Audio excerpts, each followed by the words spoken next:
পাকিস্তানের প্রতিরক্ষা মন্ত্রী খাজা আসিফ হুঁশিয়ারি দিয়ে বলেছেন, ভারতের পক্ষ থেকে যদি পাকিস্তানে কোনো সামরিক অভিযান চালানো হয় এবং তাতে কোনো পাকিস্তানি নাগরিক ক্ষতিগ্রস্ত হন, তবে ভারতকে ভয়াবহ পরিণাম ভোগ করতে হবে।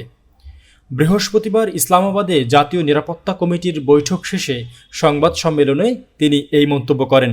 এ সময় উপপ্রধানমন্ত্রী ইশাক দারসহ অন্য মন্ত্রীরাও উপস্থিত ছিলেন।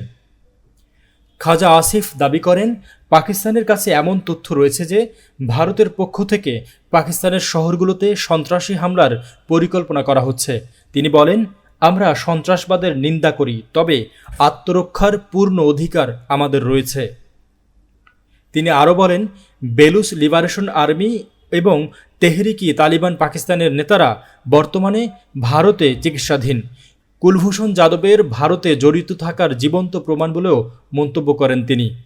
ভারতের পুলওয়ামা অভিযানের প্রসঙ্গ টেনে তিনি বলেন, আবারও সেই ধরনের জবাব দিতে আমরা প্রস্তুত। পাশাপাশি তিনি জানান, ভারতের একতরফাভাবে সিন্ধু পানি চুক্তি স্থগিতের সিদ্ধান্ত অগ্রহণযোগ্য এবং এতে বিশ্বব্যাংকের মধ্যস্থতার বিষয়টি উপেক্ষা করা হয়েছে।